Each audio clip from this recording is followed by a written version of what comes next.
Hello, hello. Welcome back, you guys. I am Tracy Smalls, and today I am going to be sharing a brief but powerful video. Listen, before I go any further, I do want to say and disclose I do not own the copyrights to any of the music played in the background. Also, please share, like, and comment on these videos. Subscribe to my YouTube channel if you have not already done so. And we're going to go ahead on and get into this thing. First of all, I hope you all are trying your very best daily to live your best life, even in the midst of this pandemic. I hope everyone is taking care of yourselves. And again, we're striving to be great, even in the midst of what's going on, because this too shall pass. Storms do not last forever. It shall pass. Either it's going to break us or it's going to make us stronger. So let's just choose today to allow it to help us to be stronger. I'm not saying this because everything was wonderful for me during this time of the pandemic. I felt the blow from it as well. I think all of us have. But once again, we can survive this thing, just keeping that mind healthy as much as possible. But anyway, I'm not going to talk too much about that today. The title for my video on today, I discovered some information from my research again and some of the things that I've experienced. So today, I decided for a title, The Hoovering Schemes of a Narcissist. The hoovering schemes of a narcissist. I also like to say this. It's almost as if when we're in church, for those of us that go to church or have anything to do with work, we all work, most of us, or have at least worked some time in our life. There may be an issue going on that is not even relevant to you at that time. Such as, just let's use marriage therapy or counseling, for example. Or we could say, let's use this. Let's just say you're in church and there is a marriage convention, but you and your spouse are doing fairly well. Y'all are doing great. But then there are others in there that are really, really struggling. Well, you may not think that you really need it at that time. You're not going to get all into it right in that moment because it's not pertaining to you. Well, you never know when you may need it somewhere down the line. Now, I'm not saying that I'm wishing any of this on anyone, but life happens. And if you can't use it, you may remember something that was said during that conference that you could help someone else with that may be going through a situation. So I said that to say a lot of people haven't encountered narcissism, and those that have done so may have not even realized that that was what they were dealing with. So if it's not resonating with you right now, prayerfully it won't ever. But if it does, these videos could help. It'll jog your memory like, wait a minute, I remember Tracy talking about that before. So, if it's not for you right now, hey, store it up there. Keep it up there and maybe help someone else that may be going through a situation that you could help later. I wrote down some examples of hoovering, but I'm going to first share with you where hoovering derived from. The vacuum cleaner, Hoover. Believe it or not, that vacuum cleaner, what does it do? It sucks up dirt. It sucks up trash. Whatever is on the floor, it sucks it up. That's where the terminology hoovering derives from, because that narcissistic person have a tendency of coming back over and over again to suck you back in, to draw you back into the chaos, the manipulations. They want to share and tell more lies, just whatever the case may be. And I always like to say, a person that lies, I'm not saying that a person who lies is a narcissistic person, but certainly we're talking about the behaviors of a person that practice this stuff, that does it on a constant basis.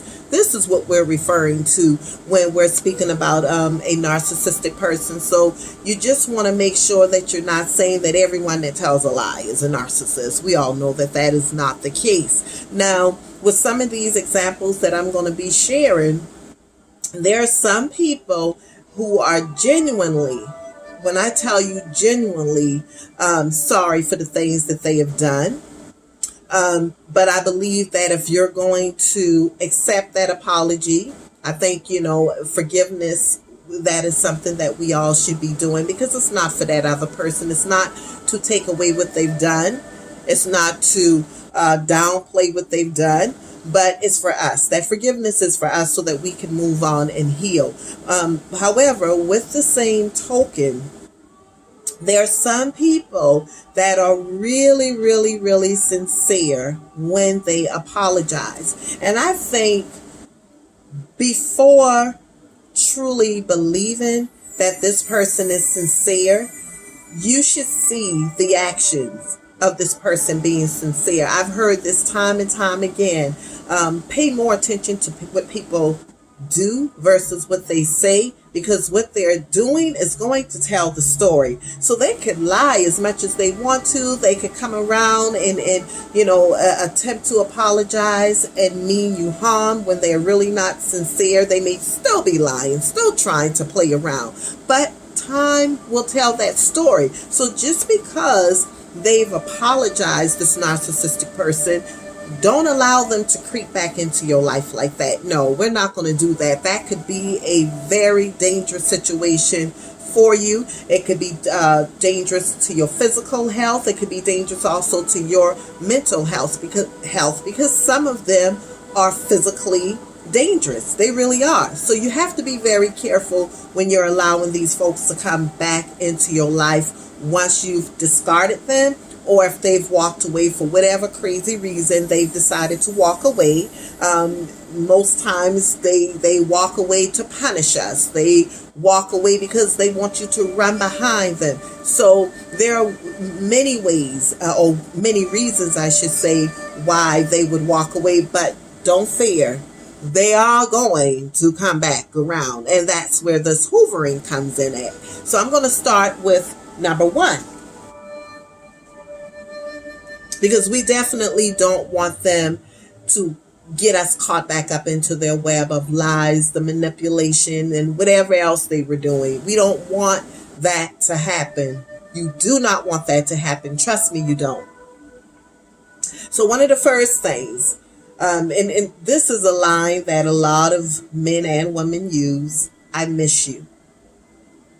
Some of them, or some men that have stepped out on their women, or some women who have stepped out on their men, can sincerely mean this. But we're not talking about them, y'all. We're talking about a narcissistic person who's coming back into your life, or attempting to come back into your life, with absolutely zero, have no intentions of changing whatsoever. But they're coming back to tell you they miss you. You know why they're doing that? Because they know that you're that sweet, just sweet person that is so loving, so caring, and they play on that. They play on everything that they've done in the very beginning, when they were love bombing you and they made you feel like you were so special. They love you. Yeah, they're banking on you being that same person once again. So they're going to come back with, I miss you.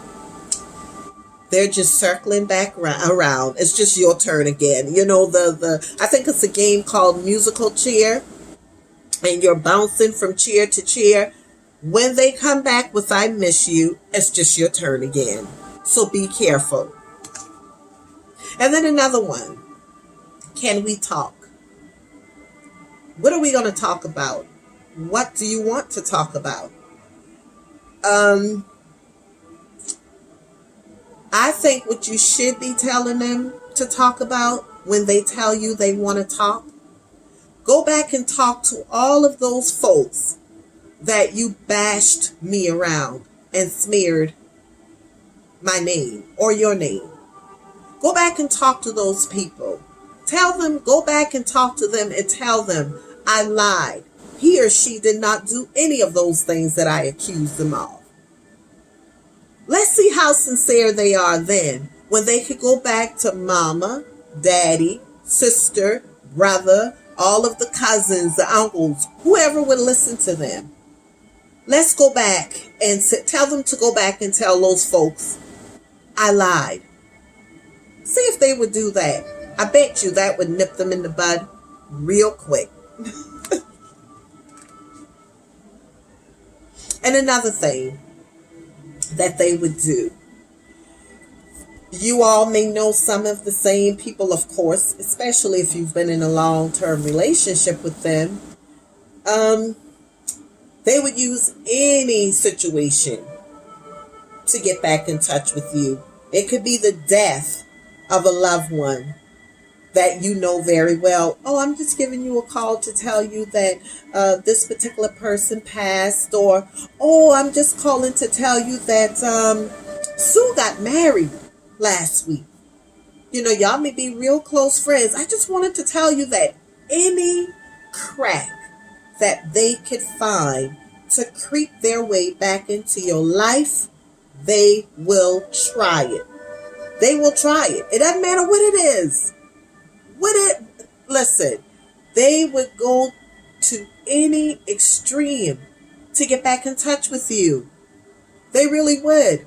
Why? Let me tell you why real briefly before I go any further. I was talking to a young lady the other day, and she heard that her significant other that she left is doing so well and happy. They're not.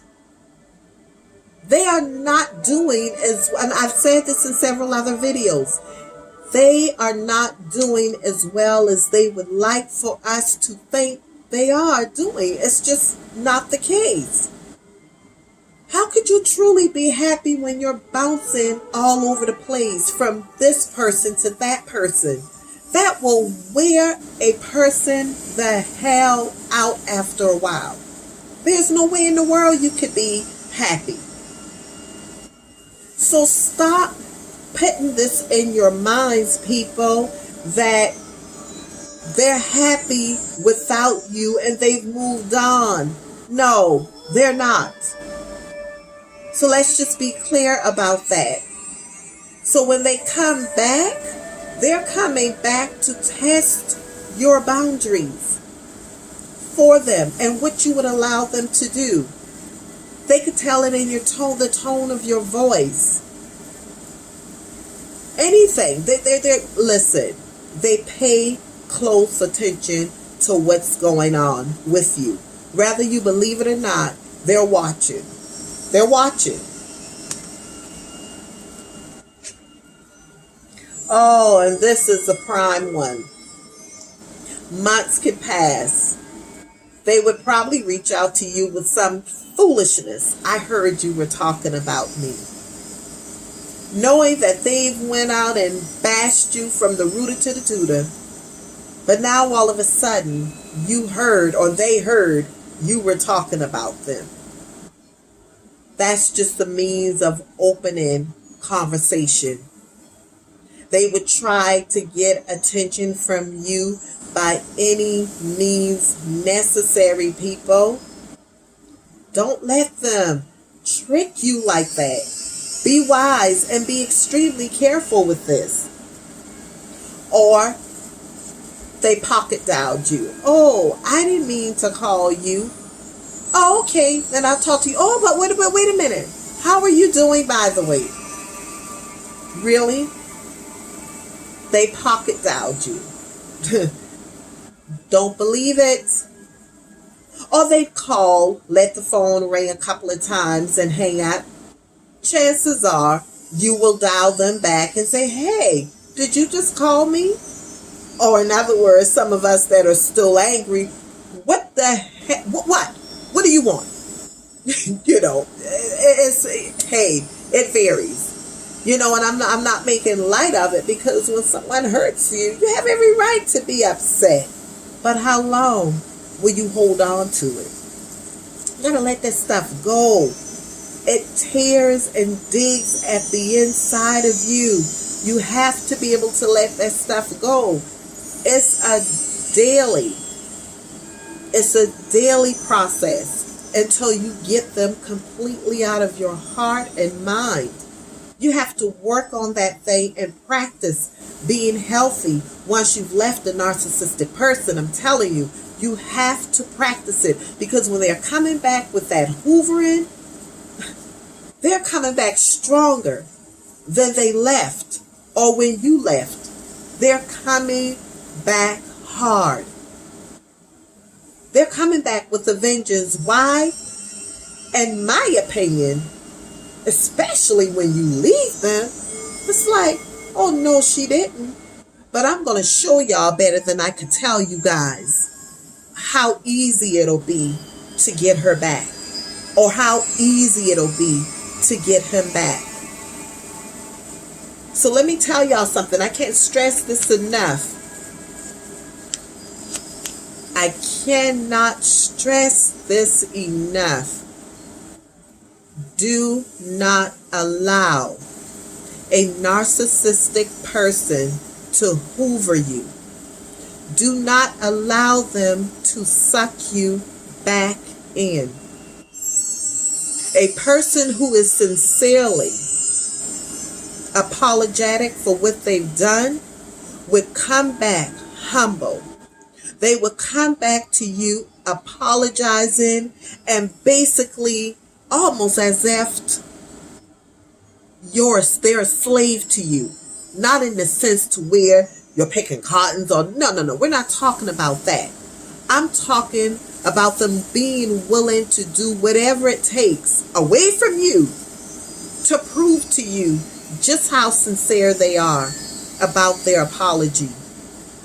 And it goes back to what I just mentioned just a second ago. Go back to those people. Have them go back to those folks that they've lied to. Have them apologize to not just you, but your family members. If you have children, have them apologize to your children. Whatever it is that they've done, let them correct it. That's the only way that I could even imagine letting this person trick you into believing that they're apologetic for what they've done. We're not going to play these games with them because it's a dangerous one. And once again, folks out here could potentially die behind it because you don't know what their intentions are. You don't know what their mind frame is like. You just don't know. Especially, like I said, when you leave them, and I'm looking at the time here, I always try to stay within my time restraint that I've given to myself, y'all, because I do talk a lot. But once again, I just wanted to share this video concerning hoovering and what you don't want to allow. Some of the things to look for. It could be a multitude of other things that they may attempt to do. I may do another video when I could think of others that you may want to look out for. But as I said before, be careful, y'all. It could be extremely dangerous. You don't want to play any games with them like that. Once you've walked away, you stay away. If they want to apologize, use what I just told you and see just how sincere they really are. Because a lot of times they want to come back just to see how far you would allow them to go. They come back, call you a couple of times, and then ghost you again. Leave again. To the average person or person who's been involved with someone with that type of behavior, do you know how badly that could mess your mind up? When you're trying to get out of this cycle and you're trying to get over this individual, and when you finally find yourself to the place to where you're okay with being away from them, and then they contact you or they come around you all over again, and then they ghost you again for a period of time, and it's like, oh my God, you know, what just happened? So you don't want to play with it. Trust and believe me when I tell you this. It's a demonic force and it's strong. But how many of us know that God is greater? He is greater. And for those of you who may not believe in God. I hope and pray that those that are watching, that's not the case. But for some, you have to know that you've been created here with a purpose, and your purpose here is not for anyone to abuse you. So I had a little something for everyone. Whether you believe in God, Buddha, Muhammad, it doesn't matter who you choose to believe in. I am telling you, you are not created, or you were not created for anyone to mistreat you. Okay? So it's my time. I'm going to go ahead and leave now on that note. But again, like, comment, and share these videos. Check me out on my YouTube channel, Tracy Smalls. Please subscribe to that channel. I am doing some upgrades on it. I have some people that I'm contacting to help me make it more extravagant. So just bear with me. And again, please, you all take care of yourselves, and remember, keep that mind healthy. Healthy mind, healthy life. Until next time, I love you all. Take care. Be safe.